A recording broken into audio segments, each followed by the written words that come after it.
Voilà, donc rebonjour à tous. On commence le programme annoncé et je passe tout de suite la parole à Léandre qui va peut-être présenter son parcours, mais peut-être surtout vous donner des informations précieuses pour la partie des études qui se déroulera en Allemagne. Je vous rappelle le fonctionnement que vous devez commencer à connaître. Si vous avez des questions, vous pouvez les poser dès maintenant.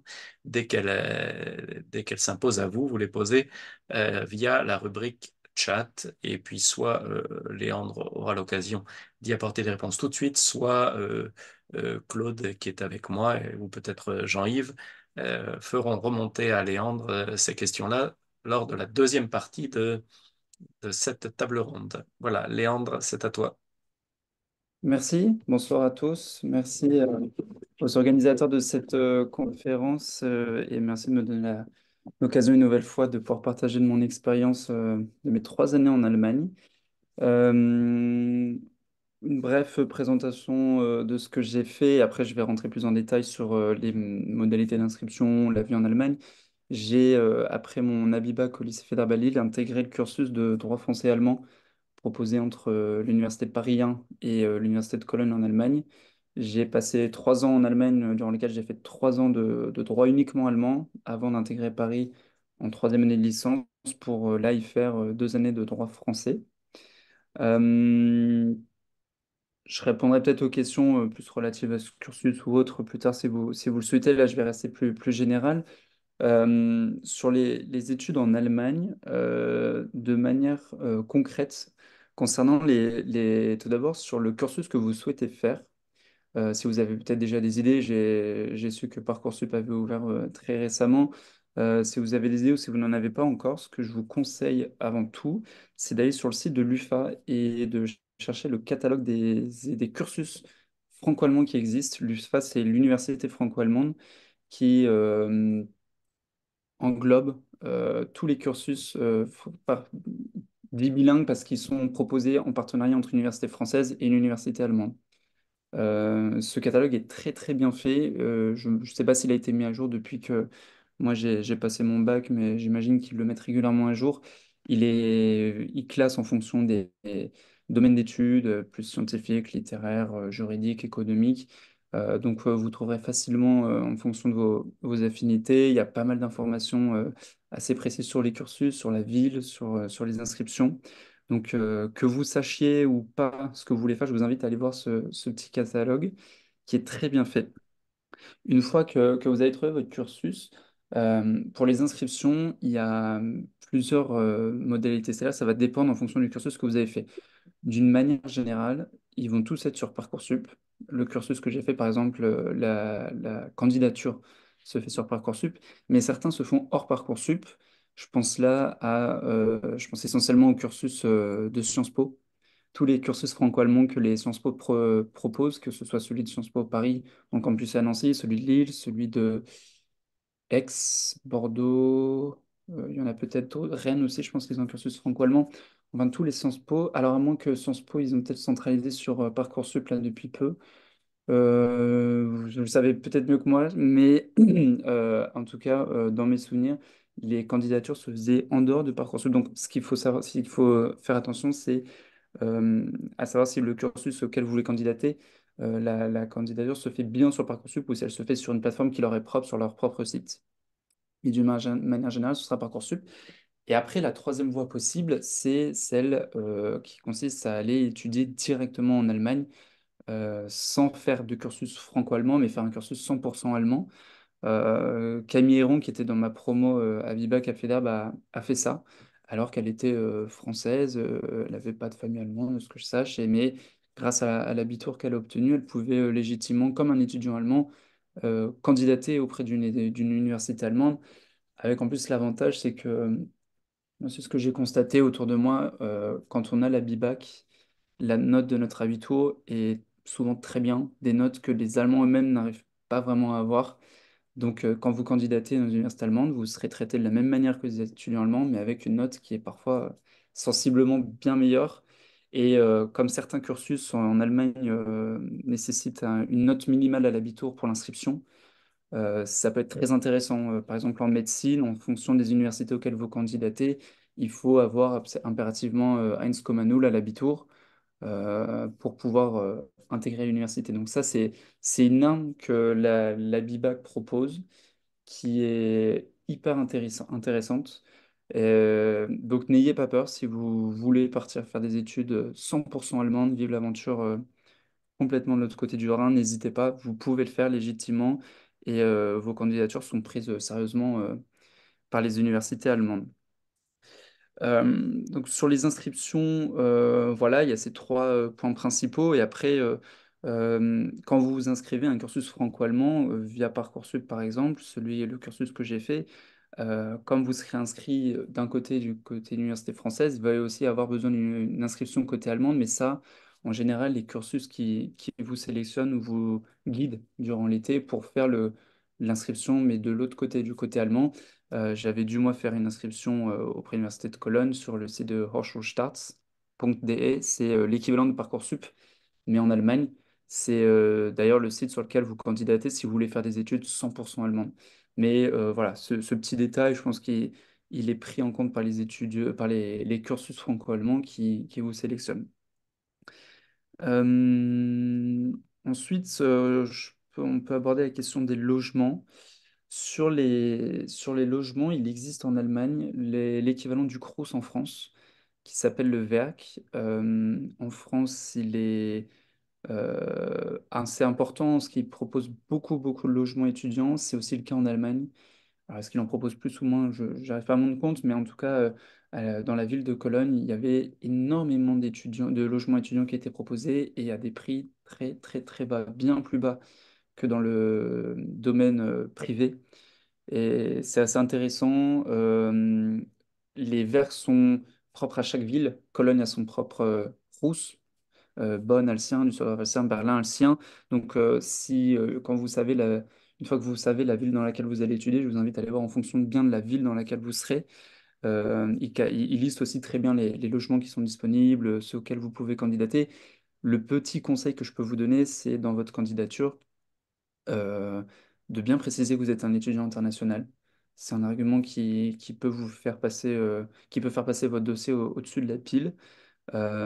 Et encore mieux si vous intégrez un cursus dans lequel il y a un réseau qui vit, c'est-à-dire que vous pouvez facilement avoir les coordonnées ou le moyen de contacter la promo juste au-dessus de la vôtre. Le mieux, c'est de se refiler les logements entre étudiants. C'est exactement ce que j'avais fait à Cologne. J'avais euh, pu rencontrer un ancien étudiant de FEDERB aussi, du lycée FEDERB, qui faisait ce cursus-là et qui m'avait mis sur la piste d'un de ses camarades qui quittait un logement dans une de ses résidences étudiantes. Donc j'avais pu contacter directement le Crous allemand, le Werk, pour leur dire, voilà, tel logement sera dispo à telle date, tel étudiant le quitte, j'aimerais le reprendre. Et en fait, comme vous faites le travail à leur place, ils sont très contents. Et le lendemain matin, à 6 heures du matin, j'avais le contrat dans ma boîte mail prêt à être signé. Donc si vous pouvez rentrer comme ça en contact avec les anciens étudiants, c'est encore plus facile. Euh, je me rappelle que l'administration universitaire nous avait nous-mêmes mis en relation, on avait reçu les adresses mail des anciens étudiants, mais maintenant avec Facebook ou même LinkedIn, vous pouvez trouver assez facilement les étudiants qui sont dans le cursus dans lequel vous intégrerez. Ça, c'est les logements du Verc. Donc voilà, c'est quand même très intéressant. À Cologne, par exemple, je payais mon loyer moins de 300 euros pour un logement qui était très très bien, très propre, bien entretenu. On avait des gens à notre disposition si on avait un problème technique. C'est vraiment très intéressant. Et puis, parfois, vous pouvez trouver au sein d'une ville un petit campus avec plusieurs résidences étudiantes. Donc, ça crée une ambiance étudiante qui est aussi hyper intéressante au début de ses études. J'avais pu rencontrer pas mal de gens là-bas et pas que des Allemands. C'est aussi ça la force des universités allemandes. En tout cas, c'était le cas de Cologne et j'imagine que c'est le cas de beaucoup d'universités allemandes. Elles sont très internationales. Donc, vous rencontrerez des étudiants qui viennent de bien plus loin que simplement l'Allemagne. Ça, c'est super intéressant. Et j'en garde vraiment de très très bons souvenirs. Donc je saurais suffisamment vous conseiller de tenter cette aventure dans les logements publics. Parce que dans le domaine privé, vous pourrez aussi trouver un logement, hein, pas mal l'avaient fait. Cependant, c'est quand même un peu plus cher. Et à la différence de la France, on ne peut pas bénéficier des aides au logement. En Allemagne, ça n'existe pas. Et même si vous êtes français, vous ne pouvez pas bénéficier des aides au logement françaises si vous vivez en Allemagne. Donc c'est quand même une aide financière qui est assez importante quand on est en France, qu'on prend souvent en compte quand on cherche un logement en tant qu'étudiant. Et là, en Allemagne, vous ne l'aurez pas. Mais finalement, quand on compare le prix du marché immobilier en Allemagne, qui est plus bas qu'en France, ça se compense. Ça se compense, à l'exception de certaines villes. Je pense à Munich, par exemple, qui est quand même plus cher. Berlin, reste pour une capitale pas très chère, mais les prix augmentent quand même. Cologne aussi. Donc, ça, c'est une petite contrainte dont il faut avoir connaissance. Euh, L'avantage en Allemagne, même dans le domaine privé pour les logements, c'est qu'il y a énormément de colocations. Les propriétaires sont beaucoup plus enclins à proposer leur logement en colocation, même à des étudiants qu'en France. C'est même très courant de faire une colocation. Par exemple, je sais qu'il existe un site très bien pour trouver une colocation qui s'appelle wggesucht.de. Alors, je vais le taper tout de suite dans le chat. Alors, je ne sais plus si elle est 2G. Je ne pense pas. Alors, je ne sais plus s'il y avait les 2G, parce ils ont contracté, ils en ont gardé qu'un des deux. Mais sur ce site-là, vous allez trouver toutes les annonces qui existent pour les propositions de colocation dans les différentes villes d'Allemagne. Vous pouvez même créer une annonce vous-même de recherche de colocation. Parce qu'il y a un marché tellement important que parfois ce sont les gens qui cherchent un colocataire qui vont vous démarcher et vous proposer leur colocation. Parfois, ils vont même jusqu'à vous proposer un petit entretien, c'est plus une rencontre informelle pour voir si vous vous entendez bien, parce qu'ils accordent vraiment une grande importance à la vie en colocation. Euh, Ils aiment bien partager des moments avec leurs colocataires, donc c'est important pour eux au moment où ils cherchent des colocataires de voir s'ils s'entendent bien. De toute façon, vous verrez dans les annonces, ils mettent déjà certains critères en fonction des passions, des intérêts, des études, de l'âge, peu importe, hein, mais c'est assez important pour eux. Donc, si vous souhaitez pas être dans un logement étudiant, mais avoir quand même une ambiance de vie étudiante et rencontrer des gens, les colocations, ça se fait vraiment facilement, tout en sachant que dans le domaine public aussi, hein, dans les logements étudiants proposés par le Crous allemand, il existe aussi des colocs d'ailleurs, hein. La plupart sont en coloc parce que pour faire des gains de place et proposer plus de logements, tous les logements sont en coloc. Donc, ça, c'est une chance, je pense, au début de ses études de pouvoir se mettre en colocation. On fait des économies d'argent et on rencontre des gens. Donc ça peut être très intéressant. Ensuite, sur la question financière, pour les bourses, en tant qu'étudiant français, si vous faites un cursus franco-allemand et que vous étudiez en Allemagne, vous pouvez quand même bénéficier des bourses financières du Crous. Et ça, c'est une chance parce que je pense pas que ce soit le cas. Si c'est le cas aussi pour les Allemands qui viennent étudier en France. Donc, ça reste une chance, mais ça nous démarque pas. Mais c'est très intéressant. Vous pourrez quand même faire votre demande de bourse sur critères sociaux. Demande de bourse qui peut se faire assez tôt, hein, même si là vous êtes qu'en terminale. Je pense que dans quelques mois ça ouvre parce que au plus tôt vous la faites, au plus tôt vous recevrez une demande. Je vous invite à la faire assez tôt quand vous savez à peu près où vous irez quand vous avez réuni les documents nécessaires pour faire vos demandes, faites-la. Parce que si vous la faites seulement en août, septembre, quand vous arrivez, ça peut prendre du temps et vous pouvez vous retrouver quelques mois sans bourse, en sachant quand même que lorsque vous aurez une réponse pour votre bourse, c'est rétroactif. Donc vous récupérez les mois que vous n'avez pas eu avant, mais vous allez vous retrouver sans argent pendant un certain temps. Donc faites-le le plus tôt possible. Ça sont les bourses sur critères sociaux du Crous. Il existe aussi l'équivalent en Allemagne, le BAföG, ça s'appelle. Je vais aussi le noter dans le chat. Qui est un peu plus différent que le système français. Il est aussi sur critères sociaux, mais la différence des bourses du Crous français, c'est que le principe du BAföG, c'est qu'il doit être remboursé. Alors, c'est à nuancer, c'est pas un vrai crédit tel qu'on pourrait le faire dans une banque. Il est à nuancer en fonction de l'argent que vous gagnez après quand vous avez fini vos études. Enfin, disons que c'est pas comme si vous avez fait un prêt dans une banque et que la banque venait vous chercher, peu importe la situation dans laquelle vous êtes. Faut pas que ce soit un frein pour vous. Disons que si vous voulez demander le BAföG, les Français peuvent le demander, mais à des conditions assez complexes. Il me semble qu'il faut qu'au moins l'un des deux parents travaille en Allemagne. Moi, j'avais pas pu la demander, par exemple, cette bourse, parce que mes deux parents sont français et les deux travaillent en France. Donc, j'avais pas été éligible. Mais si vous êtes franco-allemand, vous pouvez tout de suite la demander. Si l'un de vos parents travaille en Allemagne, vous pouvez la demander. Et c'est compatible avec la bourse française du Crous. Donc vous pouvez cumuler les deux. C'est aussi hyper intéressant. Troisième bourse possible, c'est la bourse de l'UFA, l'Université franco-allemande dont je vous parlais au début, l'organisme qui chapeaute tous les cursus franco-allemands, qui propose une bourse lorsque vous êtes durant vos années de mobilité. Si vous faites un cursus franco-allemand recruté en France par l'université française, mais que vous êtes durant vos années en Allemagne, vous pouvez demander cette bourse. Elle varie selon les cursus, elle varie selon la durée. Quand j'étais à Cologne, sur les 3 années que j'ai fait, j'ai touché 3 000 € par an. Alors, il comptait sur 10 mois parce que il compte en une année universitaire. Ça faisait 300 € par mois. On l'avait touché en une fois. À chaque fois, chaque année, on l'avait touché en une fois. Et c'est une très très belle aide, 300 € par mois. Je pense que même avec le Crous et le BAföG, certains peuvent avoir cette somme-là, avoir plus, mais disons que celle-ci, elle a pour avantage de ne pas être sur critères sociaux. Donc, vous n'avez pas besoin de justifier des revenus de vos parents ou autres pour l'obtenir, simplement être étudiant dans un cursus franco-allemand qui est bien reconnu par l'UFA, faire les demandes dans les temps. Encore une fois, l'université vous guidera aussi à ce sujet, hein, il n'y a pas de problème. Vous pourrez toucher cette bourse qui ne doit pas être remboursée non plus. Donc, avec pour seul engagement d'aller jusqu'au bout de son cursus. En revanche, vous signerez un contrat au début selon lequel, si vous n'allez pas au bout de votre cursus, vous êtes tenu de rembourser les bourses qui vous auront été attribuées par l'UFA. Ça, c'est quand même à prendre en compte. Pour les bourses, il y a aussi la bourse Erasmus. Alors ça, c'est pas aussi simple et général que les bourses du Crous, du BAföG ou celle de l'UFA, parce que si vous faites un cursus franco-allemand, un cursus binational, votre mobilité en Allemagne, elle ne sera pas sous l'égide d'Erasmus.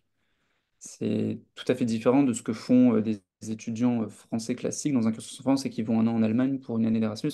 Là, vous ne serez pas sous Erasmus, mais le programme Erasmus a tendance à élargir tout de même les bourses et les accords parfois des cursus binationaux, internationaux qui ne sont pas Erasmus.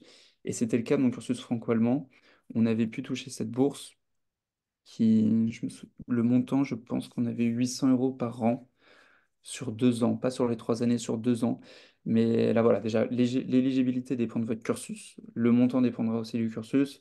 Et la durée durant laquelle vous pouvez la toucher dépendra aussi du cursus.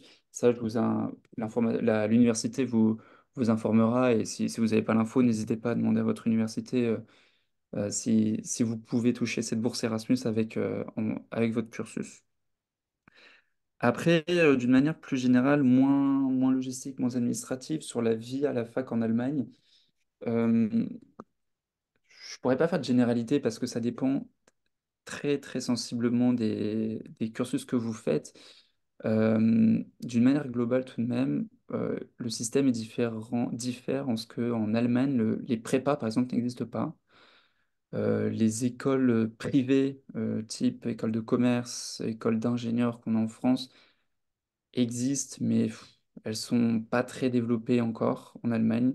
Tout repose quand même sur le système public, en Allemagne sur l'université publique. Et l'université, elle se décline en plusieurs facultés.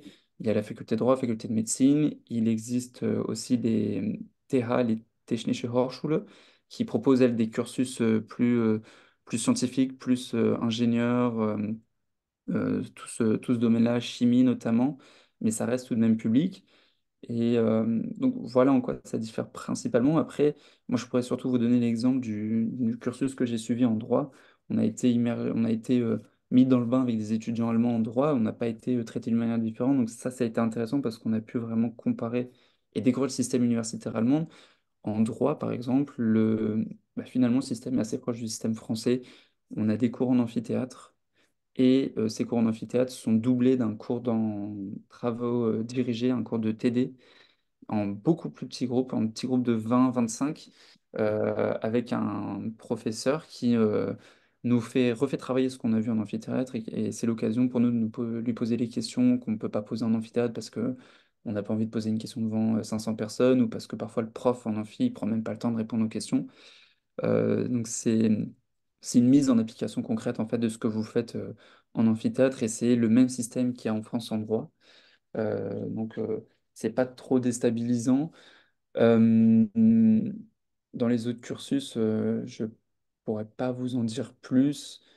Euh, Sinon, la vie générale. Alors, moi, pas sur la vie générale, sur le droit, toujours, ce que j'avais constaté, la grande différence quand même de l'Allemagne, de la France, c'est que le contrôle continu ne compte pas en Allemagne en droit. Et ça peut être assez déstabilisant au début de vos études. Moi, je l'avais un peu mal vécu au début. Quand vous arrivez et qu'on vous annonce que votre semestre va se jouer sur une semaine d'examen qui a lieu dans 5-6 mois, mais qu'entre deux, vous n'allez pas avoir l'occasion de vous évaluer, de peut-être compenser un petit accident en examen en ayant une bonne note sur un travail que vous avez rendu pendant le semestre, c'est un peu déstabilisant. Moi, ça m'avait donné un peu le vertige, mais fil en aiguille, et c'est l'avantage des cursus franco-allemands, c'est que vous créez une petite ambiance de groupe assez singulière. Donc, vous vous entraidez entre ceux qui parlent couramment allemand, ceux qui ne le parlent pas encore couramment, vous vous soutenez. Et on a réussi tous, tout le monde dans mon cursus a réussi à aller au bout de ces années, que ce soit en Allemagne pour les Français ou en France pour les Allemands. C'est assez déstabilisant, ça, voilà. Pas avoir de contrôle continu. Alors qu'en France, à la fac, en droit, on rend des devoirs, on a des interros écrites, on a des examens blancs qui nous font travailler plus régulièrement, mais qui nous permettent, lorsqu'on arrive aux examens, d'avoir déjà une note qui compte à 50% et de savoir où on en est, de pouvoir jauger et de savoir si on faut mettre un coup de cravache ou pas pour l'examen. Mais en Allemagne, c'est voilà, c'est une autre vision, on est beaucoup plus responsabilisé, on se sent aussi plus adulte, on est plus libre. Personne ne va venir vous chercher. Les profs vont jamais rien vous demander, on ne veut pas vous demander de rendre quoi que ce soit en droit, hein, je précise. Dans les autres cursus, je ne suis pas sûr, je ne pourrais pas vous le confirmer. Mais c'est aussi intéressant parce que c'est très, très responsabilisant et ça vous fait grandir. Voilà, ça c'est sur les cursus particuliers du droit. Après, sur la vie en général à l'université, il existe des restaurants universitaires comme il existe en France. Je trouve qu'ils sont bien meilleurs en Allemagne qu'en France d'ailleurs. Il existe des soirées comme il existe en France. Ça, c'est assez commun aux deux pays, avec quand même pour différence, et ça, c'est ce que j'ai ressenti à Cologne, c'est que les villes, je trouve, sont quand même euh, beaucoup plus faites, bien mieux faites pour les étudiants qu'en France, au sens où c'est moins cher, la vie coûte moins cher, il y a plus de parcs qui sont ouverts toute la nuit, on peut y accéder plus facilement qu'en France. Bon, ça, c'est assez propre à ce que j'ai vécu, hein. Je pourrais pas faire de généralité, mais j'ai quand même l'impression que c'est quelque chose qu'on retrouve beaucoup en Allemagne. Et je peux vous dire là maintenant, et avant de passer aux questions, que j'ai passé en Allemagne les 3 plus belles années de mes études sans aucun problème. Voilà. Je suis prêt à répondre aux questions. J'ai celle du chat. Je ne sais pas si cela n'a pas lu, vous voulez les poser selon un ordre particulier. Mais Claude, peut-être tu avais l'œil sur les questions, si tu voulais faire Oui, remonter. j'ai vu qu'il y avait des questions sur le logement. À partir de quel moment est-ce que tu as commencé à chercher ton logement? Alors, mon logement, j'ai commencé à le chercher après avoir appris que j'ai été admis. J'ai appris mon admission en mai, donc c'est quand même relativement tôt.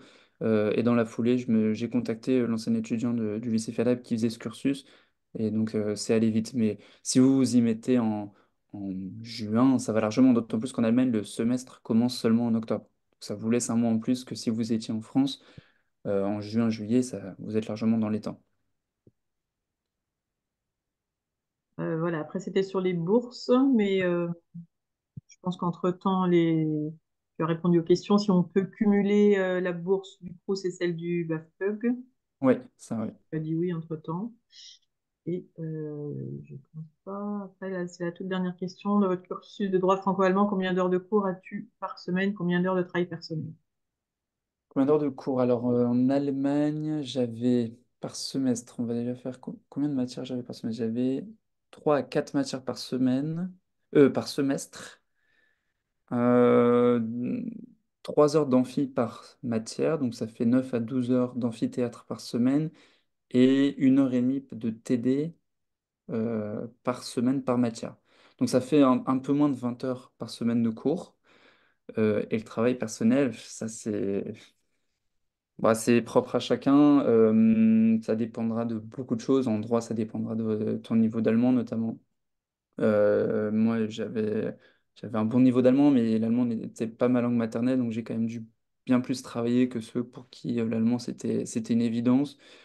Euh, voilà, ça dépendra de si vous êtes en France ou en Allemagne aussi durant votre cursus. En Allemagne, comme je disais, il n'y a pas de contrôle continu, donc en théorie, vous pouvez ne rien faire pendant tout un semestre et vous y mettre une semaine avant l'examen. Ça posera de problème à personne tant que vous validez vos examens. C'est un peu, ça peut être un piège, mais on peut s'en sortir aussi. Voilà. Après, le droit en Allemagne, c'est vu comme l'un des cursus les plus exigeants et les plus durs, un peu comme la médecine en France. Je, est-ce que je partage ta vie? J'ai trouvé ça dur, oui, ça l'était évidemment, mais c'est professionnalisant ce qu'on fait, c'est plaisant, les profs sont d'un bon niveau, donc ça vient. Et de toute façon, quand on fait ce cursus, on sait pourquoi on y va.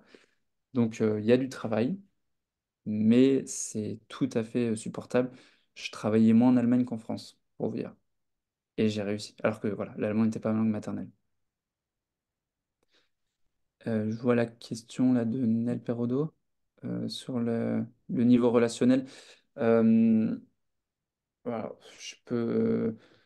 Sur mon aventure personnelle, en Allemagne, les 6 premiers mois ont été durs, sincèrement. Les 6 premiers mois ont été durs parce que sur beaucoup de points, parce que j'avais à peine 18 ans, j'étais aussi jeune, ma famille m'a manqué très vite. J'avais aussi peur simplement de ne pas réussir à aller au bout de ces années en Allemagne parce que au début, je me demandais si j'en étais capable. Le fait qu'on soit traité de la même manière qu'un étudiant allemand et que les profs ne sachent pas qu'on est français, c'est propre à mon cursus, je ne sais pas comment ça se passe autre part, ça me donnait vraiment le vertige. Mais finalement, à force de travail, et parce que j'ai rencontré des gens géniaux dans mon cursus, des franco-allemands, mais aussi des allemands, hein, bah, on s'est entraidés et j'ai pris confiance dans mon travail. J'ai eu des résultats plutôt positifs. Et à Cologne, après, ça c'est grâce à Cologne, euh, j'ai découvert la ville aussi pendant le semestre, euh, le carnaval de Cologne qui aide à apprécier la ville dans laquelle on se sent. Et, et je dirais qu'au bout d'un semestre, je me suis senti très bien. C'est allé, En fait, ça a duré un semestre, ça a été un semestre très difficile, mais le déclic a été très rapide. Euh, voilà, une fois que j'ai eu ce déclic, après, j'ai eu aucun problème. Et c'est pas sur le plan relationnel, mais sur le plan des cours aussi, un déclic que j'avais eu, que je pense qui est important d'être mentionné, c'est sur la compréhension pendant les cours en amphi. Sans rien vous cacher, pendant quelques mois au début, je comprenais pas grand-chose. Enfin, je comprenais les mots, je comprenais certains bouts de phrases, mais c'était dur de comprendre un cours pendant 3 heures. J'arrivais à me concentrer pendant une heure et demie, j'arrivais à suivre ce qui se passait à peu près, mais non seulement voilà, au bout d'une heure et demie, je lâchais parce que je pouvais plus me concentrer, c'était trop dur de se concentrer sur 3 heures. Mais en plus de ça, je comprenais certains morceaux, mais je comprenais pas non plus toute la finesse du message que le professeur voulait passer. Et ça s'est réglé au bout d'un semestre aussi, je pense. C'est à partir du deuxième semestre que je pouvais aller en amphi sans aucune difficulté, que je comprenais euh, l'intégrité de son message. Après, la finesse, j'irai pas juste là, parce que ça, même en France, parfois, certains professeurs sont plus ou moins intelligibles, mais sur la compréhension orale de l'allemand pur, au bout d'un semestre, ça a été réglé et c'est hyper rassurant aussi. Ça a contribué au fait que je me sois senti mieux en Allemagne dans mes études. Euh, on prend confiance grâce à ça. Et pour ça, je vous encourage vraiment à aller tout le temps en amphi, parce que la présence en amphi n'est pas obligatoire mais je vous encourage à y aller. C'est en y allant à chaque fois que j'ai pu progresser. Si j'étais resté chez moi en me disant de toute façon je comprends pas, j'aurais jamais pu progresser. Donc faut pas lâcher, entouré de vous, de gens qui sont dans la même situation que vous, ou même d'Allemands qui sont prêts en tout cas à vous aider. Moi, je m'étais entouré de gens qui étaient franco-allemands et qui parlaient aussi bien français qu'allemand. Donc en amphi, on s'aidait. Quand je comprenais pas un mot, on me le précisait. Et voilà, c'est aussi important. Et c'est ça l'avantage de faire un cursus franco-allemand, c'est que tout de suite vous vous sentirez entouré de gens qui peuvent vous aider. Une question sur la protection sociale. Comment ça se passe si on est malade? Alors, sur la protection sociale, en tant que Français, grâce à l'assurance maladie française et la carte européenne d'assurance maladie, normalement, on est relativement couvert par tout ce qui nous arrive en Allemagne. Euh, il existe une assurance pour étudiants en Allemagne à laquelle certains avaient souscrite Moi, j'y avais pas souscrit. Mais ça m'avait pas empêché de pouvoir aller voir un dentiste. Moi, j'avais eu, sur mes 3 années, j'ai pas eu besoin d'aller voir beaucoup de médecins, mais j'avais vu un dentiste et mes frais avaient été remboursés par la Sécurité sociale française. Ça, grâce à l'Europe, ça se fait assez facilement. Donc, il n'y a pas de grande crainte à avoir. Au minima, la Sécurité sociale peut vous couvrir. Votre mutuelle aussi, ça dépendra de la mutuelle à laquelle vos parents sont attachés. Et donc, il faudra regarder dans le contrat propre à votre mutuelle, voir si elle couvre ce qu'elle couvre, notamment à l'étranger. Mais à minima, la sécurité sociale peut vous rembourser certains frais, je pense, notamment les frais les plus urgents et les plus vitaux, ce qui est un peu le cas en France déjà. Et en plus de ça, donc en plus de ça, la couverture française dont vous pouvez bénéficier en Allemagne, vous pouvez souscrire à une assurance étudiante de sécurité sociale qui coûte vraiment rien.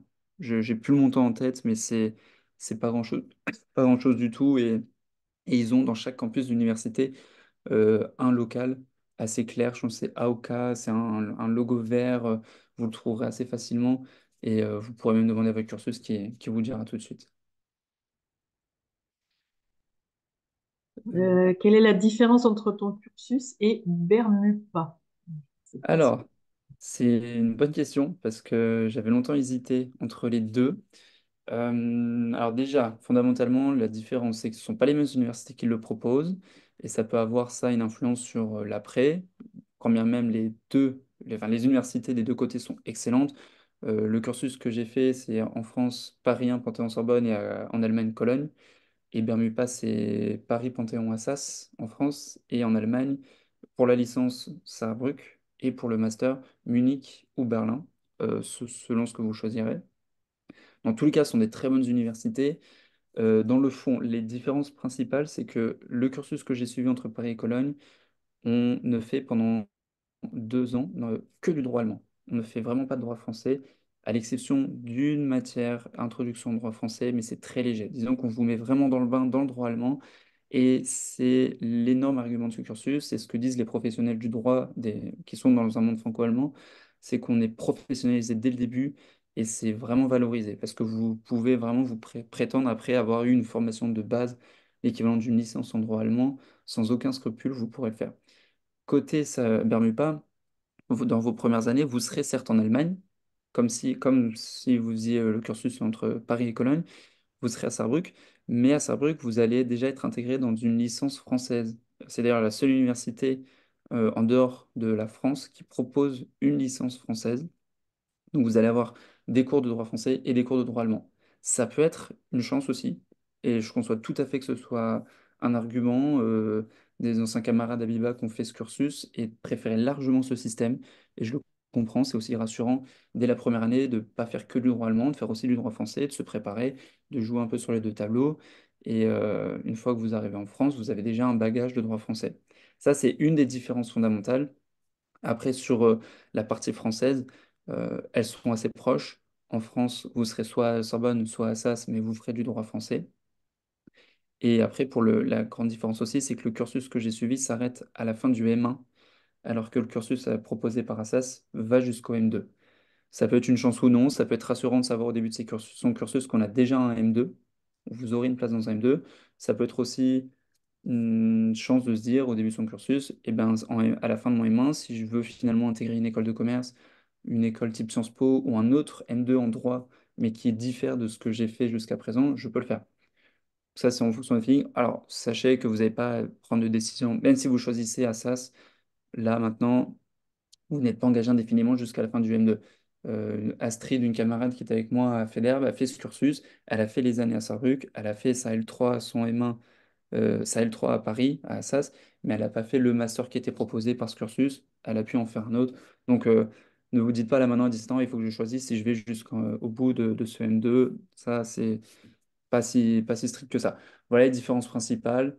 Et après, ce sont des différences de ville. Est-ce que vous voulez vivre à Cologne ou à Sarrebruck? Moi, je pourrais vous parler longtemps de Cologne, un peu moins de Sarrebruck.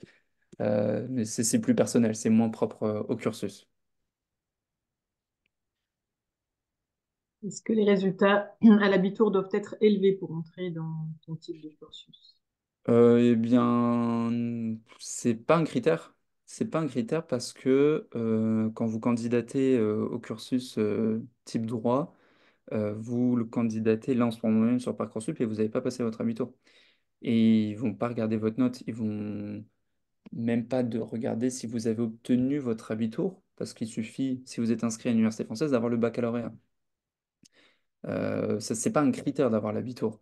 En revanche, si vous voulez vous inscrire à un cursus 100% allemand, à l'université allemande, là oui, ils vont exiger de vous d'avoir un abitur, et en fonction du cursus que vous voulez et de l'université que vous visez, il va falloir avoir des notes plus ou moins élevées. En médecine, à Cologne, il faut 1,0, la meilleure note. Donc oui, là c'est très exigeant. Mais si vous voulez absolument faire médecine dans une autre fac, vous pourrez trouver des facs qui acceptent des étudiants avec des notes un peu moins élevées. Donc voilà, principalement pour les notes sur l'habitant. Une question sur l'administratif. Est-ce que tu as gardé tous tes services administratifs en France, les banques, les assurances, etc. Ouais, bonne question. En effet, j'ai tout gardé. J'ai gardé ma carte SIM française, j'ai gardé mon compte en banque en France, français, parce que ça se fait assez facilement. Concernant le téléphone, maintenant il y a le roaming. Grâce à l'Union européenne, vous pouvez bénéficier de votre forfait français en Allemagne, à la seule condition que votre consommation en Allemagne sur 3 mois ne dépasse pas votre consommation que vous avez en France les 3 mois d'avant. Alors c'est une règle qui n'est pas vraiment appliquée. Moi, en Allemagne, je consommais bien plus de données téléphoniques en Allemagne qu'en France, sur 3 mois largement, et j'ai jamais eu de problème avec mon opérateur, mes camarades non plus.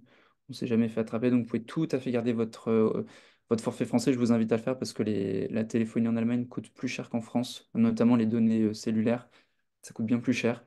Donc oui, vous pouvez garder votre forfait français. Pour la banque aussi, vous pouvez sans aucun problème payer dans les magasins, retirer du liquide sans frais. Ça, c'est pas un problème du tout. Alors après, culturellement, en Allemagne, il y a quand même une petite nuance, c'est qu'ils ont une carte bancaire qui n'est pas une carte Visa ou une Mastercard telle qu'on a l'habitude d'avoir en France, c'est la EC-Carte. Et dans certains commerces, ils acceptent seulement le paiement en carte ou en liquide. Et puis, ils accepteront toujours le liquide, mais si vous voulez payer par carte, parfois ils accepteront seulement par cette carte bancaire-là. Et donc, si vous vous sentez à un moment, au bout de quelques mois, freiné, parce qu'à chaque fois on vous demande cette carte et vous ne l'avez pas, alors là, il faudra ouvrir un compte bancaire en Allemagne. Je ne l'avais pas fait parce que je connaissais à peu près les commerces qui n'acceptaient pas les cartes communes, celles qu'on a en France, en Europe en général. Donc je retirais du liquide avant. Et les plus grands commerces, tous les grands magasins, les Carrefour allemands acceptent les cartes qu'on a en France. Donc moi, ça n'a jamais été un frein pour moi, mais certains camarades l'avaient fait par précaution pour être sûr de jamais être embêté.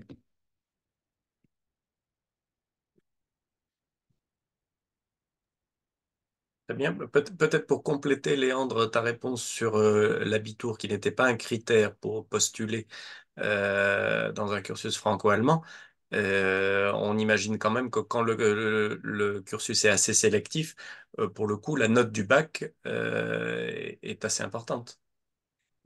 La note du bac, non, parce que quand on candidate sur Parcoursup, les admissions elles se font bien plus tôt que le bac. Alors après, je sais pas, avec la réforme du bac, est-ce qu'ils prennent en compte les notes du contrôle continu dès le mois là de janvier-février quand vous faites vos demandes? Oui, ils les prennent. Ok, oui, donc, et puis, donc dans ce cas-là, c'est une partie de vos notes du bac qui est prise en compte. Ça, c'est évident. Et c'est très important d'avoir de bons résultats parce que, comme vous l'avez bien dit, ce sont des cursus très sélectifs.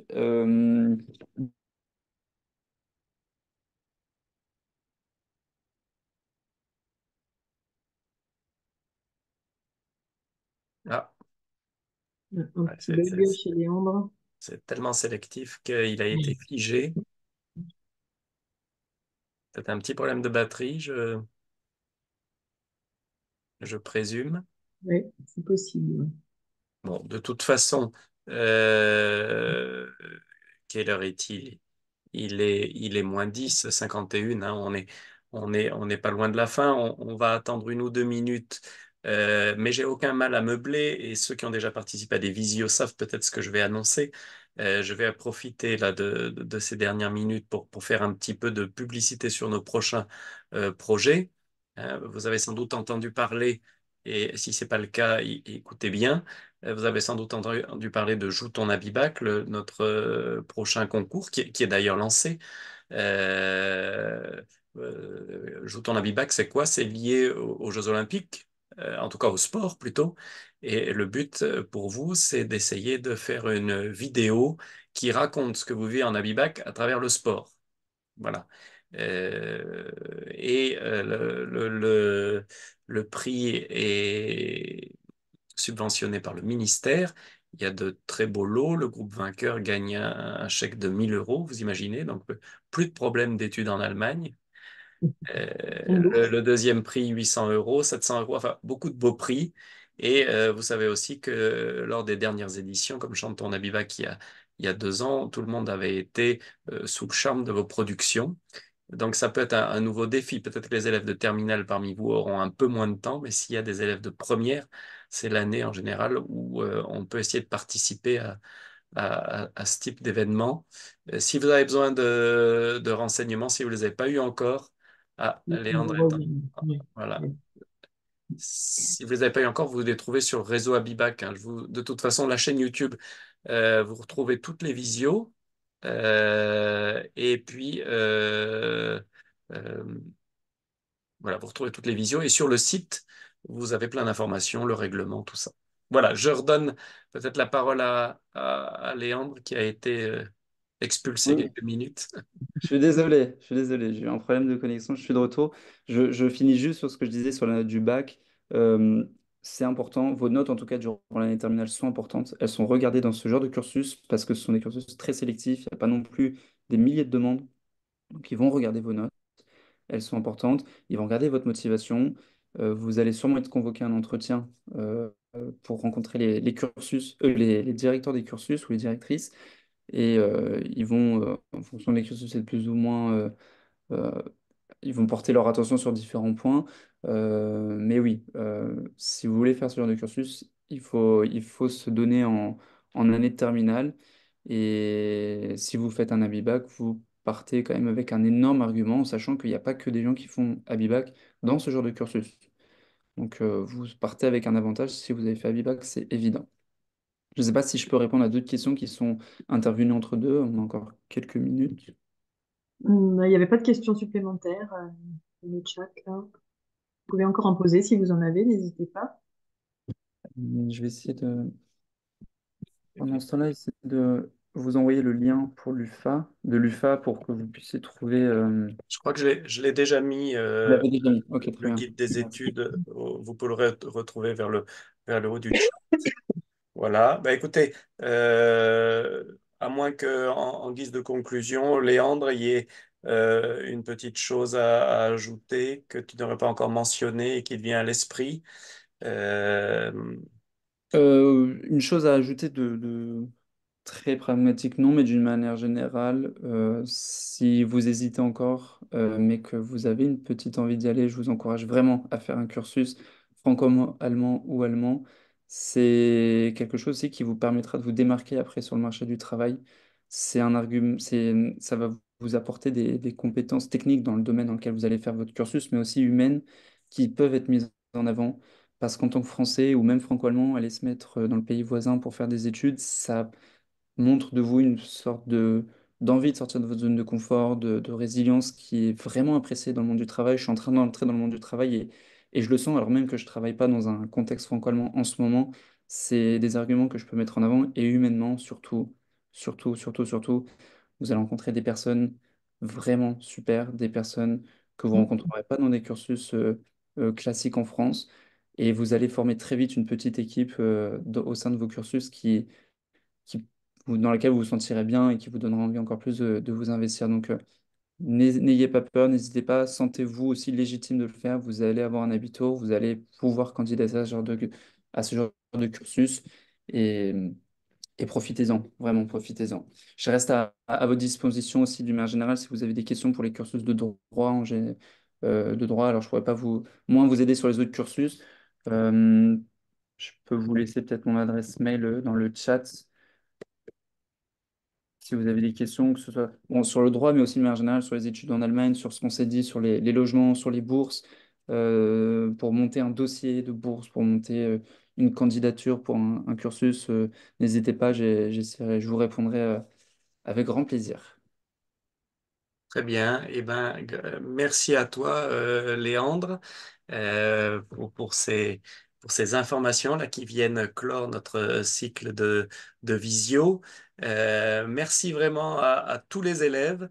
Vous avez été très nombreux et ça nous encourage à renouveler chaque année ces visios. J'ai vu aussi que l'une d'entre vous avait donné dans le chat, là, avait partagé le le diaporama de la présentation sur les études de médecine. Donc, merci d'avoir joué ce rôle. Voilà, on espère que ça vous a aidé, que ça va vous guider, puisque Parcoursup est maintenant ouvert. Et voilà, je remercie aussi, bien sûr, tous les collègues qui ont donné un coup de main. Merci beaucoup à vous tous. On se retrouvera bientôt pour d'autres aventures. J'aurais pu citer le nom de tous les lycées pour que on voit toutes les villes d'où vous venez, mais j'ai vu Rennes, j'ai vu La Roche-sur-Yon, Bourg-en-Bresse, Lille, et puis on pourrait en citer sans doute 50 ou 60. Donc c'était vraiment les SAS pour toute la France. Voilà. Au revoir et merci. Bonne soirée, au revoir.